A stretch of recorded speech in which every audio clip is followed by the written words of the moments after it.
White Online, capítulo 341, Batalha pelo Reino da Primavera, 4. Isaac chegou ao fim do caminho escuro e viu a próxima sala. A sala estava cheia de estátuas de cavaleiros e o chão estava novamente coberto por azulejos marrons e brancos. Cada cavaleiro segurava o punho de sua espada de pedra e, à primeira vista, não mostravam nenhum sinal de vida. Isso parece simples. Isaac pensou em voz alta e deu um passo à frente. Assim que seu pé tocou o título marrom, a sala começou a tremer. Rumo. Grãos de areia vazaram pelas paredes rochosas e os cavaleiros começaram a se mover. Rachadura.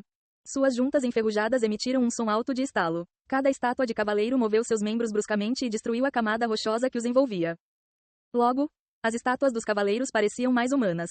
Cada um tinha olhos cinza-pedra e o peito subia e descia como se estivessem realmente respirando. Seus olhos cinza-pedra se voltaram para o pálido Isaac. Rachadura. Eles desembainharam suas espadas de pedra que tinham uma lâmina feita de aço. Isaac contou todos os cavaleiros e chegou à contagem de 9. Ele engoliu em seco e puxou o pé para trás. Mas isso não adiantou nada. Os cavaleiros começaram a se mover direto em direção a ele. Todos eles seguravam os punhos de maneira diferente e, quando atingiam o alcance ideal de ataque, balançavam as espadas. Isaac estendeu a mão e tentou tirar a arma do inventário. Mas então, uma parede invisível o impediu de pegá-lo.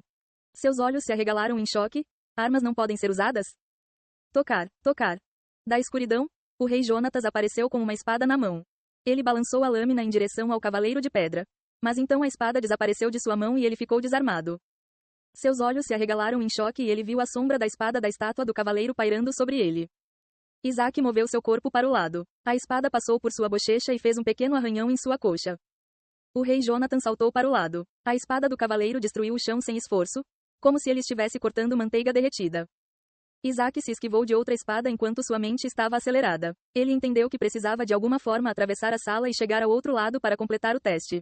No entanto, a questão era como.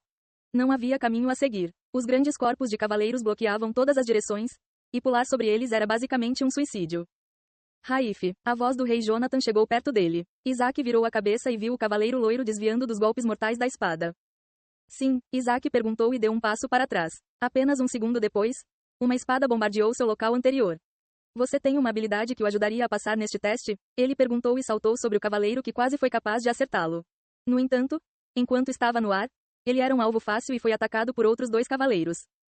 Então, ele cruzou os braços em uma formação em X e uma parede ilusória se materializou na frente dele. Parede dourada usada. As espadas não conseguiram atravessar a parede, permitindo que o rei Jonatas pousasse com segurança no chão. Quando ele olhou ao redor, ele se viu cercado por 4 estátuas de cavaleiros, mas havia uma pequena lacuna onde ele podia ver o fim da sala. Sim, a voz de Isaac veio do início da sala. Ele não conseguia dar um único passo na sala. Em vez disso, estava sendo empurrado para trás. O rei Jonathan cerrou os dentes e evitou 2 golpes horizontais curvando o corpo para baixo. Havia um limite de quanto tempo ele poderia evitar, e esse limite estava se aproximando. Você consegue? A única maneira de passar neste teste é correr para o final da sala simultaneamente. Isaac ponderou por um segundo e achou que faria sentido. Tentar passar sozinho foi suicídio. Ele assentiu e viu 2 cavaleiros se aproximando dele. Isaac estreitou os olhos e mal conseguia ver o rei Jonathan cercado por cavaleiros, e foi um milagre que ele ainda estivesse vivo. Uau, vamos fazer isso. Os olhos cinzentos de Isaac começaram a mudar. Um padrão de estrela apareceu em suas pupilas e seu corpo começou a emitir minúsculas partículas de luz. Atirador do espaço usado. Os 2 cavaleiros balançaram suas espadas. Mas eles passaram direto pela figura ilusória de Isaac quando ele desapareceu de repente. No teto da sala, partículas de luz começaram a formar um humano ilusório, que logo passou a ter carne. Um segundo depois, o corpo de Isaac apareceu entre as partículas de luz. Ele estava logo acima dos cavaleiros. Seu atirador do espaço permite que ele se teletransporte apenas 5 metros, o que já o deixa exausto. O resfriamento começa. 00:59. Houve também uma contagem regressiva de 1 minuto. O cavaleiro sentiu e virou-se para olhar o jovem voador de cabelos brancos. O rei Jonathan viu isso como uma chance e começou a emitir uma luz dourada. Corrida do ouro. Bum! Sua figura brilhante atravessou a sala e colidiu com o cavaleiro que estava em seu caminho. Assim que o brilho começou a diminuir, sua velocidade diminuiu até que ele começou a correr em um ritmo médio. Não havia ninguém na frente dele e o final da sala ficava a apenas 3 metros de distância. Então, um jovem de cabelos brancos pousou bem ao lado dele. Eles acenaram um para o outro e correram para o final da sala. Logo, eles deram os passos finais e os cavaleiros que o seguiam pararam de se mover.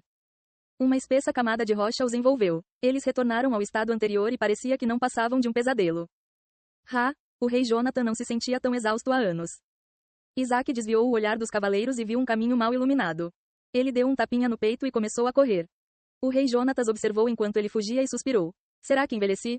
Como é que a resistência dele é tão louca? Ele recuperou o fôlego e começou a correr atrás do jovem de cabelos brancos.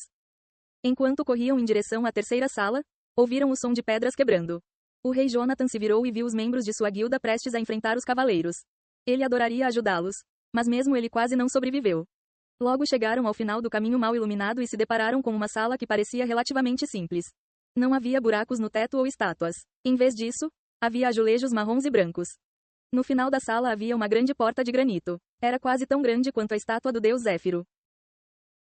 Ei pessoal, antes de vocês irem, não se esqueçam de se inscrever no canal e deixar aquele like maroto se gostaram do vídeo. Isso ajuda o YouTube a dar mais alcance ao canal. Ativem o sininho para não perder nenhuma novidade. Muito obrigado pelo apoio e até a próxima.